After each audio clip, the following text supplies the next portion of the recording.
Tonight, more concerns and questions as the Ministry of Education plans to centralize Saskatchewan's online education system. Also, we thought, oh, we got a brewery, we can make it. So we did. Holiday cheer without the booze. We check in on Saskatchewan beverage makers who are getting buzz for alcohol-free drinks. Plus, a group of matriarchs gather in Wascana Park to welcome the winter solstice. This is CBC Saskatchewan News.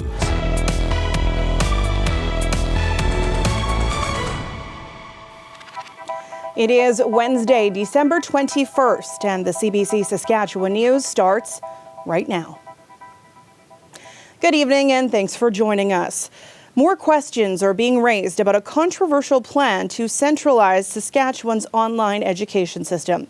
As we've previously reported, the government's choice of partner has a low graduation rate. Now, CBC has learned another online school with a much higher graduation rate was passed over. Jason Warwick reports.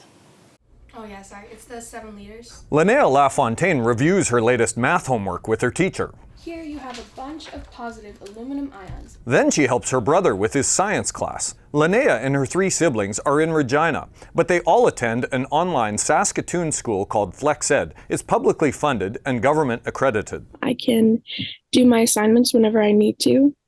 For example, I have guitar lessons on Tuesdays at 1 o'clock and singing lessons at 12 on Thursdays. So I can finish my school at any time of the day, as well as reach out to teachers with the confidence that they'll respond to me. Earlier this month, the provincial government announced it would be centralizing online education across Saskatchewan. But it didn't partner with FlexEd. Instead, it chose the SunWest School Division in central Saskatchewan, which has a graduation rate of just 26%. In comparison, FlexEd's graduation rate is nearly 90%. That's why Linnea's mom switched her children from SunWest to FlexEd. It uses real-time tracking on homework and scheduled updates between parents, students, and teachers. Liu LaFontaine says the government has chosen the wrong school to reform the system. I don't think that, that FlexEd actually has been given the opportunity to be researched and looked into by the province. Maybe they could see that this online system and this framework is also superior. FlexEd principal Ann Cook says she repeatedly offered to help the government, but was turned down. I don't know why they haven't taken us up on any offers for help, because we've had 17 years experience. We have highly trained staff, and I myself have my master's degree in online education. If they would accept our offers, we would be happy to work with them. Cook is worried her students will be forced to transfer to SunWest. Education Minister Dustin Duncan declined interview requests. In an email, ministry officials highlighted SunWest's years of online experience, but did not answer questions about the 26% graduation rate. Jason Warwick, CBC News, Saskatoon. 3 Saskatchewan organizations are getting a boost from Ottawa to help with harm reduction training. The $1.4 million will help train the frontline workers who offer support to people using drugs. The 3 groups include Prairie Harm Reduction, the Saskatchewan Association for Safe Workplaces and Health, and Saskatchewan Polytechnic. They're in the early stages of creating an in-person training program. The money will help address the stigma and discrimination experienced by people who use substances. The curriculum will also cover de-escalation training and practical knowledge about substance abuse. Prairie Harm Reduction says there is a gap in resources. Safety is probably the largest one, and really knowing how to support people who are in drug-induced psychosis or who are actively under the influence, and what approaches are best for working with people while they are under the influence. We hear a lot of feedback just around and questions around how to properly engage people that use substances. How do, we create programs and services that draw them in. This is a 5-year plan. Prairie Harm says the full rollout will not begin until 2026 or 27. Regina City Council is more than halfway through its term, but its biggest decisions lie ahead. It's considering mega projects that would transform the downtown while also grappling with whether to do anything to help homeless people. Alexandra Kwan sat down with the city's mayor to find out what she's focused on. To be proud of all of the opportunity that exists here. As Mayor Sandra Masters sat down for a year-end interview, it became clear she has begun crafting a legacy. Whether she admits it or not, much of it has to do with the potential construction of a series of mega projects in and around downtown. We're not a natural tourist destination, so we create things to invite people into our city, and we want to be proud of those things. This year, there was scrutiny of those projects, including a new aquatic facility, a replacement for the Brandt Center, a baseball stadium, an outdoor soccer field, and the modernization of the Central Library. A report recommending what the city should pursue is due early next year. With a potential cost of more than $490 million and the chance to change Regina's downtown core, it's a decision that Masters admits will last long after her time in office. The reality is if you build a facility that lasts for 30 to 35 years, it's not necessarily me. It'll be maybe you, but the 20-somethings who we want to raise their families here or to live their lives and professional lives here, and what do they want to see for their city. Meanwhile, Masters made some moves on affordable housing, but she also made it clear tackling homelessness is not the city's job.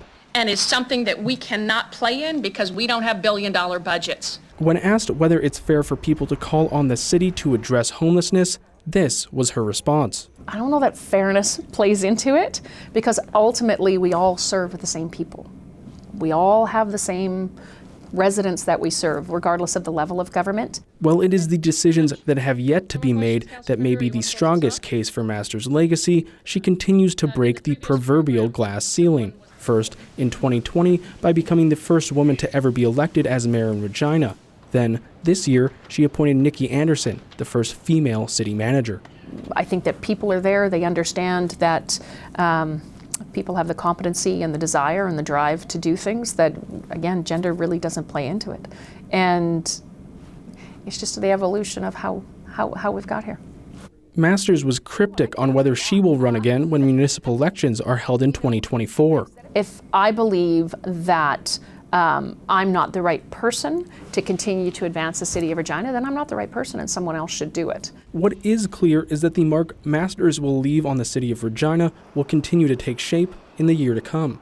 Alexander Kwan, CBC News, Regina. The term sober curious is trending. Taking a pass on alcohol is becoming more popular, and now those in the beverage industry are taking notice. Laura Sharpaletti checks in with some who have Saskatchewan connections. District Brewing's brewmaster is hard at work on a new batch of beer. He's the holder of the secret recipe for the brewery's 2 non-alcoholic craft beers. And the marketing director says demand for the buzz-free beverages is growing fast. We heard what our customers were saying.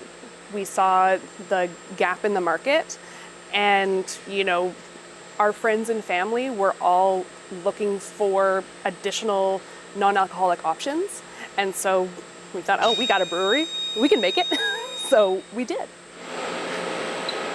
Megan Trenholm says District's non-alcoholic options taste just like their regular craft beers, with all the same ingredients. We've been offering Hero non-alcoholic pale ale, which is a beautiful, easy drinking pale ale, but without the after buzz. And we also just launched our non-alcoholic milk stout, which is nice and rich and a little bit roasty and has those chocolate flavors. While non-alcoholic beers, cocktails, and even spirits are being made to taste more and more like the real thing, wine, particularly red wine, is more challenging to replicate. To add body, many non-alcoholic wine manufacturers will add sugar, a lot of sugar. In BC's Okanagan region, a winemaker from Saskatchewan is searching for a better way. When Tyler Harleton became a father, he wanted to cut out alcohol, but he had a hard time finding local sugar-free wines. So he started making his own. We're removing the alcohol down to 1%. And our idea is that in that 1% that's remaining, there is enough delicious flavor and texture that we don't have to do any other alterations, including adding sugar. Homestead Baravin in Regina carries Harleton's One's wines, a sparkling red modeled after a Lambrusco from Italy, and a sparkling rosé made with Pinot Noir and Chardonnay. Like we can mimic the flavor. We can add in things to make it taste oaky or whatnot for red wine, but it really is just the mouthfeel that I think wine will have. That'll be the biggest obstacle for non-alcoholic wine. But I'm sure people like Tyler will figure it out eventually. And that's something he's excited about. More options to satisfy thirsty customers who want quality drinks without the hangover. Laura Sharpaletti, CBC News, Regina. It's been 2 years since a girl from Cody First Nation was shamed for wearing her ribbon skirt to school. That sparked a movement, and now National Ribbon Skirt Day has become a reality. In December of 2020, Isabella Kulak wore a traditional ribbon skirt for Fancy Dress Day at her Kamsack school. She was shamed by an educational assistant who didn't understand the significance of a ribbon skirt. The incident sparked a wave of support, and a bill was put before Parliament to mark Ribbon Skirt Day. It just received royal assent and is now enshrined in law. National Ribbon Skirt Day will be held every year on January 4th. The federal government says people will be encouraged to proudly wear regalia representing the power of their respective culture and heritage. Well, the sun really did try to make an appearance today, but the clouds and the blowing snow were much more determined. Layers upon layers were still a must in Saskatoon and right across Saskatchewan today, and they will be again tomorrow. Winter certainly came in real bitter. Stay with us. Ethan has your forecast after the break.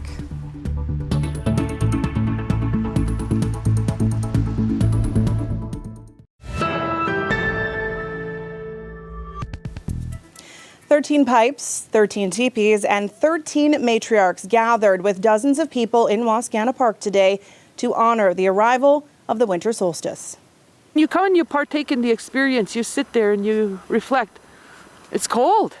I'd love to go home. And then another thought is, this was our ancestors' space. This was their home. They didn't get to go there, and they survived this for us to be here. So this is reciprocity in that as well, us being gracious with that, our ancestors being and surviving for us. Brenda Dubois says the number 13 is significant as it represents the matriarch's connection with the moon and its 13 phases. The Indigenous ceremony has been held in the same spot the last couple of years and is about honoring Mother Earth. The ceremony featured a prayer followed by a pipe ceremony, solstice stories, and a feast. The winter solstice is the darkest day of the year and the day where the sun begins its long return to the north. This weather update is brought to you by Capital GMC Buick Cadillac. 22 model clear out is on now.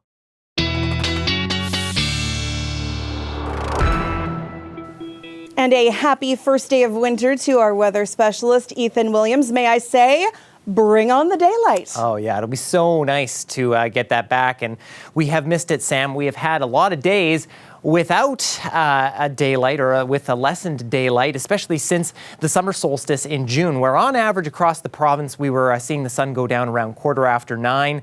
Tonight it goes down on average, it's already gone down around 4:45 p.m. and we have lost between June and December about 8.5 hours of daylight, and that climb back begins right now. But in the meantime, it's dark and it's cold. Extreme cold warnings through much of the province, added now for the very far north around Uranium City, but dropping in places like Prince Albert and Tisdale-Nipawin along the parklands because it is getting a little bit warmer in that area. And you can actually see that warmth now on our current temperatures board into the mid-20s. Still very cold the further south and west you go. And a low pressure system passing to our south headed to Ontario means that winds are picking up on the north side of it. And we have some gusts around 40, even 50 kilometers an hour a little earlier this afternoon in swift current. And that means wind chills are dangerously cold, right around -50 in southwestern parts of the province. You can see how they are starting to warm in that area where extreme cold warnings have dropped in portions of eastern Saskatchewan. But the winds are going to continue to gust through the night tonight and through the day tomorrow, anywhere between 40 and 60 kilometers an hour, which even though we are going to see a warm up, will keep wind chills into the -30s. And then a brief reprieve on Friday, but except for that southwest corner where they could pick up again, a very strong gust possible around the very southwest corner of the province. And that means that it's a good reminder to keep in mind that there are some cold injuries that can happen as a result of this, like frostnip, that soft yellowing of the skin that burns or tingles. You don't want to rub or kind of touch this area if you do get frostnip. Instead, apply a warm hand or warm water. One step up from that is frostbite, that hard, waxy, white skin that's numb to the touch. That requires medical help, as that can lead to amputations. You want to warm the skin in the meantime. And the worst, of course, hypothermia, shivering, confusion, and loss of muscle control can happen. And that can be life-threatening. You'll want to get help right away. Now, again, the good news is we are expecting snow to move out. High pressure is going to keep the western part of the province cold tomorrow. The east, with a little bit of cloud cover, will see a warm-up overnight tonight. High pressure moves out. Another cold, clear day on Friday. And again, if you have travel plans to Western Canada, another storm about to slam BC. And on the east coast, we are watching that low pressure system, which is bringing some very messy weather with some very high winds to the east. So if you have travel plans, especially the next couple of days over Christmas, it might be kind of hard to get out of here into those areas of the country. In Regina, though, it looks like Christmas will not be too bad. We will warm up here into tomorrow. Christmas Day could see a little bit of considerable snowfall before the warmth comes. In Saskatoon, again, a warm-up tomorrow, colder on Friday, but then getting into the teens and eventually seeing those minus single-digit temperatures. I don't mind a little bit of snow on Christmas, Sam. I think that'll be nice. I think that will be nice. I also learned that frost nip is a thing. I have never in all my years heard of that until I didn't now. either. That's a new one. The more you know. Thanks, Ethan. You bet.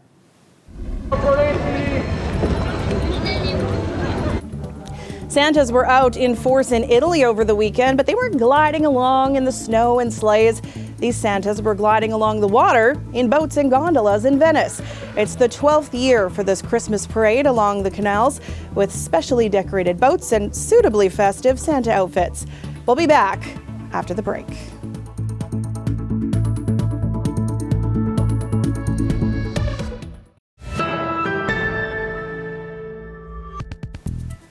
Welcome back. The Saskatchewan government is touting the province's record population growth this past year. Some of that growth was fueled by the war in Ukraine. The province has welcomed about 3,000 displaced Ukrainians since the war broke out in February. The government helped arrange 4 humanitarian flights. Today, Paul Merriman said the province will arrange a 5th one in the new year. The health minister was speaking at Baba's Closet in Saskatoon, where displaced Ukrainians expressed their gratitude. For this war, I travel in a lot, see a lot, and have a good job like manager in Ukraine. But Russian invasion just shut down all my life, and I came here. I found good job, and I wanna say thank you for all people with good big hearts who support us. Доброту, яку нам тут дарували, ми відчули себе тут, як ніби в себе дома. We were leaving Ukraine, our home, with broken hearts, but when we got here and we saw all the love and help that people surrounded us with, we just felt like home. Saskatchewan's population has surpassed 1.2 million people. In the last year, it jumped 22,000 people, the largest increase in more than a century. The president of Ukraine, Volodymyr Zelenskyy, is in Washington meeting with U.S. President Joe Biden and American lawmakers. It's his first trip out of the country since the Russian invasion in February, 300 days ago. Zelenskyy is looking to cement ongoing military and economic support from the United States. JP Tasker has the details. Under the cover of darkness, Ukrainian President Volodymyr Zelenskyy left Poland early this morning bound for Washington. His high-stakes mission: secure some much-needed military aid. His people at home are hopeful the U.S. will deliver. I hope Zelenskyy will be able to share his first-hand experience about what is going on here, how our cities are being ruined, how our people, both civilians and servicemen, are being killed. U.S. President Joe Biden warmly embraced Zelenskyy on the south lawn of the White House, but he's done more than that. Biden also promised military assistance that will include the Patriot missile system, a sophisticated piece of equipment that can help Ukraine beat back some of Russia's attacks. It's something Zelenskyy has long asked for. First of all, I really, all my appreciation from my heart, from the heart of Ukrainians, all Ukrainians, from our nation, strong nations, all the appreciation to you, first of all, Mr. President, for your big support. Ladies and gentlemen, the President of the United States and the President of Ukraine. At a news conference, Biden promised there would be more aid to come. But I want you to know, President Zelenskyy, I want you to know that all the people of Ukraine to know as well. The American people have been with you every step of the way, and we will stay with you. We will stay with you for as long as it takes. Some Republicans have called for an end to Ukrainian assistance. Republican Senate Leader Mitch McConnell is trying to rally his party to the cause. The Ukrainian people are courageous and innocent, and they deserve our help. Zelenskyy's high-stakes trip comes at a critical time in the war. Ukrainians are bracing for a long, brutal winter and more Russian attacks. To get through it, Ukraine will need the U.S. and other Western countries on side. JP Tasker, CBC News, Washington.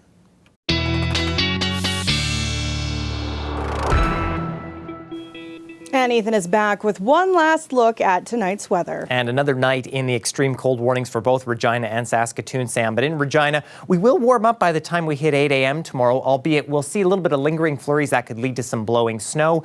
And with those strong winds, wind chills still into the minus 30s. And they will remain there probably into the afternoon. We'll be around minus 20. Almost cracking minus 20 for the first time in a while, but those winds again gusting close to 50 kilometers an hour. We'll see the snow stop by the afternoon. Saskatoon minus 22 with some sun and cloud tomorrow morning. Wind's not going to be quite as breezy, so wind chills should remain around minus 30 or so. You'll see a mix of sun and cloud. And just because it's cold doesn't mean it can't be beautiful. Greg's sending us this shot of a sundog up near Sandy Bay. And we got this shot from Bob Ferguson, who caught a very chilly Delta Besbro hotel in downtown Saskatoon. Those cold days are soon going to end, though, Sam. Sure is pretty from inside, though. Oh, wouldn't it be nice? All right, thanks, Ethan. You bet. And before we leave you, a church in Tisdale has produced a special version of a Christmas classic. The town has about a population of about 3,000 people, but the minister of St. Paul's United Church wanted to showcase the different cultures and languages of residents. So here's a bit of Silent Night in a dozen different languages. Silent night, holy night, all is short, eyes abroad, Mugia Samadi, meine Liebe, ang sanggol sa lupa isilang.